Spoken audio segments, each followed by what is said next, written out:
Welcome to coding OTT. Chapter 29 है ये CSS language का। चैप्टर 28 में बड़ा ही एडवांस्ड कॉन्सेप्ट आपने जाना होगा अगर आपने प्रैक्टिस किया है तो। नहीं देखा है आपने, ज़रूर देखिए और ये प्रोजेक्ट कंप्लीट कीजिए चैप्टर 19 और 20 वाला। चैनल पे अगर आप नए हो सब्सक्राइब करके बेल आइकन को हिट कीजिए, अपने फ्रेंड्स में ज़रूर शेयर कीजिएगा।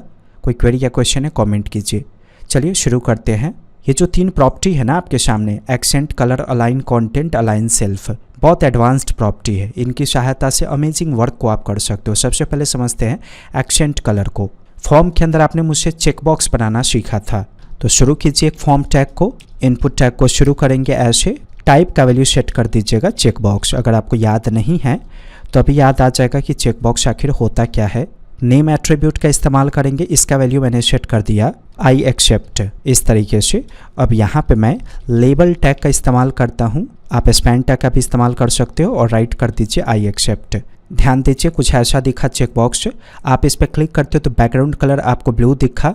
अगर आपको उसको चेंज करना है तो आप ना ही कलर प्रॉपर्टी से चेंज कर सकते हो ना ही बैकग्राउंड कलर प्रॉपर्टी से चेंज कर सकते हो। जैसे मैं स्टाइल के अंदर कोड लिखता हूँ इसके लिए, ये जो इनपुट एलिमेंट है ना, इसके लिए आप कोई आईडी का वैल्यू सेट कर दो। जैसे मैंने आईडी का वैल्यू सेट कर दिया एक्सेप्ट। मैं इसे सेलेक्ट करूँगा यहाँ पे ऐसे। सेलेक्ट होने के बाद आप बैकग्राउंड कलर चेंज करके देखो, मैंने बैकग्राउंड कलर का वैल्यू रेड कर दिया। देखिए चेंज नहीं हुआ कुछ भी, जैसा ब्लू था वैसा ही है। वही अगर आप कलर का इस्तेमाल करोगे तो इससे भी चेंज नहीं होगा, एज इट इज़ पहले जैसा है। तो जब भी आप चेकबॉक्स बनाओगे या रेडियो बटन, तो उसके लिए आपको एक्सेंट कलर का इस्तेमाल करना होगा अगर आप उसका कलर चेंज करना चाहते हो तो। ऐसे राइट कीजिएगा प्रॉपर्टी का नेम, सेव करके रन कीजिए। देखिए मैं इस पर टिक करता हूँ, चेंज हो गया कलर। रेडियो बटन में भी ऐसे ही इस्तेमाल कीजिएगा।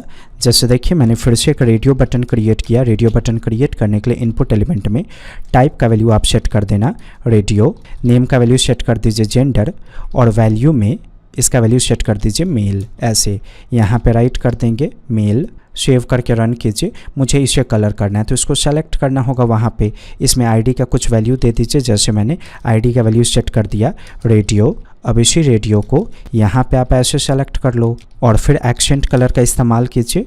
कलर का वैल्यू चेंज कर दीजिए ग्रीन। सेव करके रन करेंगे तो आपको देखिए ये ग्रीन कलर में दिख जाएगा। तो ऐसे आप चेकबॉक्स का और रेडियो बटन का कलर चेंज करोगे एक्सेंट कलर की सहायता से। अब इसे समझिए अलाइन कंटेंट को। ये फ्लेक्स से रिलेटेड प्रॉपर्टी है, तो आपको एक फ्लेक्स हैंडल करना होगा, उसके बाद आप इस चीज़ को समझ पाएंगे। तो एक डिव टैग को शुरू कीजिएगा, आईडी का वैल्यू इसमें सेट कर दीजिए मेन। फिर इसके अंदर डिव टैग को शुरू कीजिए, इसमें आईडी का वैल्यू सेट कर दीजिए कार्ड। मैं मल्टीपल टाइम्स कॉपी करके पेस्ट कर देता हूँ इसे। अब डिज़ाइन कीजिए थोड़ा। सबसे पहले मेन को सेलेक्ट करेंगे, कुछ विड्थ का वैल्यू सेट कर दीजिए। जैसे मैंने 700 पिक्सल विड्थ का वैल्यू सेट कर दिया। हाइट का वैल्यू 600 पिक्सल सेट कर दीजिए। इसमें बॉर्डर सेट करना है हमें, तो बॉर्डर विड्थ का वैल्यू दे दीजिए 2 पिक्सल। फिर बॉर्डर हाइफन कलर का वैल्यू सेट कर दीजिएगा रेड और उसके बाद बॉर्डर हाइफन स्टाइल का वैल्यू सेट कर दीजिएगा सॉलिड। सेव करके ज़रा रन कीजिए, ऐसा दिखा। थोड़ा सा ये जूम है पेज। अब ज़रा कार्ड को सेलेक्ट करके डिज़ाइन कीजिए। तो कार्ड का विड्थ मैंने सेट कर दिया 20%। हाइट में सेट कर देता हूँ 100 पिक्सल। बैकग्राउंड कलर का इस्तेमाल कीजिए, इसका वैल्यू सेट कर दीजिएगा ब्लू। अगर आप सेव करके इसे रन करोगे तो देखिए कुछ ऐसा दिखा। हमें फ्लेक्स मेंटेन करना है, तो किस में मेंटेन होगा, इसका जो कंटेनर है उसमें। तो डिस्प्ले प्रॉपर्टी का वैल्यू सेट कर दीजिएगा फ्लेक्स। लेकिन सब एक लाइन में दिखा, कुछ डब्बा ब्रेक होकर नीचे आना चाहिए ज़रूरत के अनुसार। तो उसके लिए आप क्या करोगे, जिसमें आपने डिस्प्ले फ्लेक्स लगाया है ना, उसमें आप फ्लेक्स रैप प्रॉपर्टी का इस्तेमाल करते हो। इससे क्या होता है, आपका फ्लेक्स ब्रेक हो जाएगा। तो एक डब्बे का विड्थ है 20%, तो एक लाइन में कितना डब्बा दिखेगा, 5 डब्बा एटलीस्ट दिखेगा। उसके बाद बाकी का डब्बा ब्रेक हो जाएगा, क्योंकि एक डब्बे का विड्थ है 20% और 20 × 5 कितना होता है 100%। सेव करके रन कीजिए। देखिए 5 डब्बा ऊपर दिखा, उसके बाद का डब्बा नीचे आ गया। सबके बीच में थोड़ा सा गैप मेंटेन कर लीजिए। तो गैप का वैल्यू मैंने सेट कर दिया 24 पिक्सल। अब ऊपर में देखिए 4 ही डब्बा दिखा, 5 डब्बा दिखना चाहिए था। कैसे दिखेगा 5 डब्बा, बीच में हमने गैप जो मेंटेन कर लिया। तो फ्लेक्स रैप जब होता है ना, तो एक छोटी सी प्रॉब्लम आती है। रैप होने के बाद बीच में जगह आप देख रहे हो, मतलब चारों जो ब्रेक हुआ उसके नीचे आपको जगह दिखा इतना सारा, इसके नीचे भी जगह है इतना सारा दिखा। तो रैप होने के बाद अगर उसका अलाइनमेंट मेंटेन करना है ना आपको, तो उसके लिए अलाइन हाइफन कंटेंट प्रॉपर्टी का इस्तेमाल कीजिएगा। ओके, अगर आप सेंटर पास करोगे तो रैप होकर ऑटोमेटिक ये सेंटर में चला जाएगा। चला क्या है ना, पूरे डब्बे के बीच में सेंटर में हॉरिजॉन्टल सेंटर में डालना है तब तो वो है जस्टिफाई कंटेंट, आप इसे हॉरिजॉन्टल सेंटर में डालो इस तरीके से। लेकिन ये वर्टिकल सेंटर करेगा अलाइन कंटेंट। लेकिन किस केस में? रैप वाले केस में। अगर इसमें फ्लेक्स रैप प्रॉपर्टी आप नहीं दोगे तो अलाइन कंटेंट काम नहीं करेगा। उसके लिए क्या है? अलाइन आइटम्स है। मतलब बिना रैप किए हुए अगर आपको वर्टिकल सेंटर में करना था तो आप क्या करते? Align items. लेकिन रैप करने के बाद जो ऑटोमेटिक डब्बा ब्रेक होकर नीचे आया है ना, उसमें वर्टिकल अलाइनमेंट को मेंटेन करने के लिए हम अलाइन कंटेंट का इस्तेमाल करते हैं। इमेजिन कीजिए सारा डब्बा आपको ऊपर भेजना है तो आप क्या करोगे? अलाइन कंटेंट का वैल्यू फ्लेक्स हाइफन स्टार्ट दोगे, जो आप अलाइन आइटम्स में देते थे ना वो चला क्या ऊपर में? सबसे नीचे आपको भेजना है सारे डब्बे को, तो फ्लेक्स हाइफन एंड, सारा डब्बा नीचे चला जाएगा। आप इसमें भी स्पेस बिटवीन का इस्तेमाल कर सकते हो, जैसे आप जस्टिफाई कंटेंट में करते हो तो क्या होगा? एक लाइन ऊपर में दिखेगा, एक लाइन नीचे में दिखेगा, ये देखिए ऊपर और नीचे। ठीक वैसे ही स्पेस अराउंड का भी आप इस्तेमाल कर सकते हो, तो ऊपर में भी गैप दिखेगा, नीचे में भी और बीच में भी।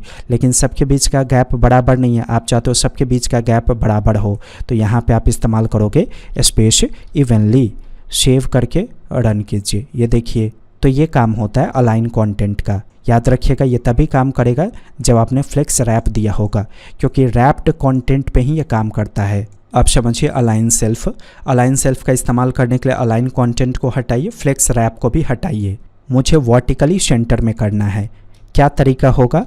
अलाइन हाइफन आइटम्स का वैल्यू मैं सेंटर कर दूंगा तो वर्टिकली सारा सेंटर में आ जाएगा। आ गया।